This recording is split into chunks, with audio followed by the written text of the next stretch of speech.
नमस्कार. चंद्र राशीप्रमाणे धनु राशींच्या व्यक्तींना ऑगस्ट 2024 या महिन्यासाठी मी आता मार्गदर्शन करणार.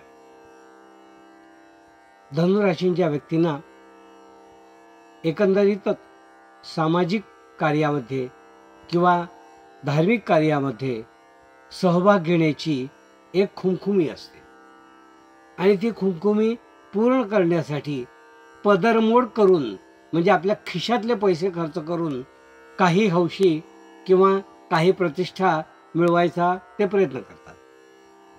तसाच काहीसा प्रयत्न या महिन्यात मोठ्या खर्चात तुम्हाला टाकणार आहे. कारण आपली सामाजिक प्रतिष्ठा किंवा धार्मिक बाबतीत आपली प्रतिष्ठा जी आहे ती सांभाळायला तुम्ही गेलात तर तुमच्या पदरमोड होईल असं दिसतं. म्हणजे तुमच्या खिशातले पैसे खर्च होतील आणि त्याच्या बदल्यात तुम्हाला काय मिळेल ते माहीत नाही आहे. पण खर्च मात्र निश्चित वाढणार असं या महिन्यात दिसून. म्हणून धनुराशीच्या व्यक्तींनी या महिन्यात शक्यतो कुठलाही बडेजाव करायला जाऊ नका. कारण तो बडेजाव तुमच्या खिशाला कात्री लावणारा असेल असं मला या ठिकाणी दिसून येत आहे.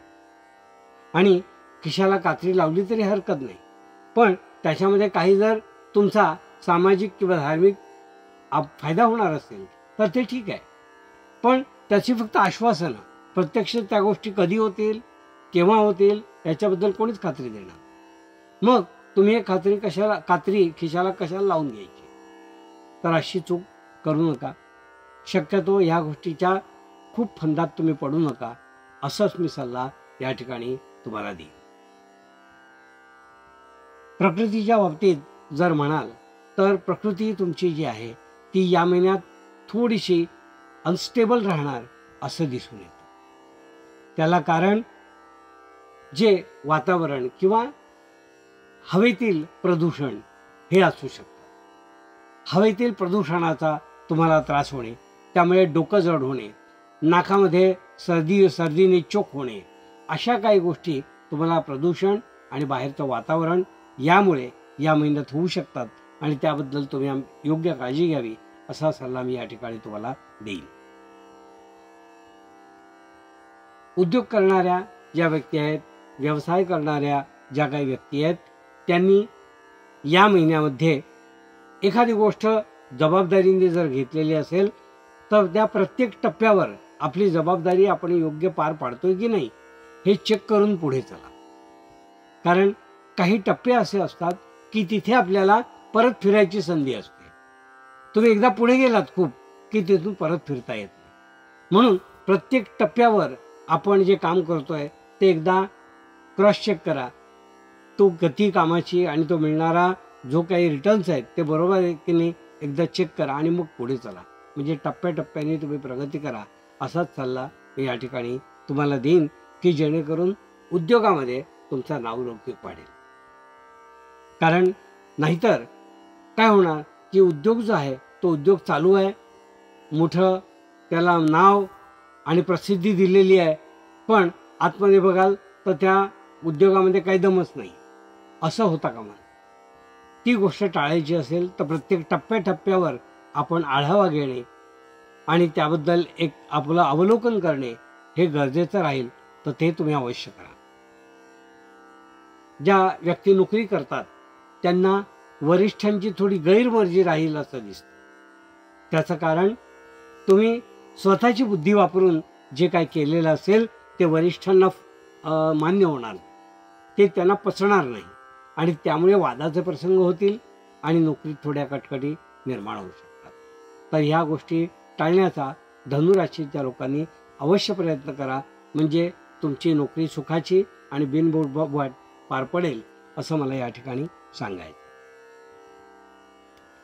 शिक्षण घेणारी जी काही मुलं आहेत या महिन्यामध्ये त्यांनी स्वतः आळशीपणा सोडा.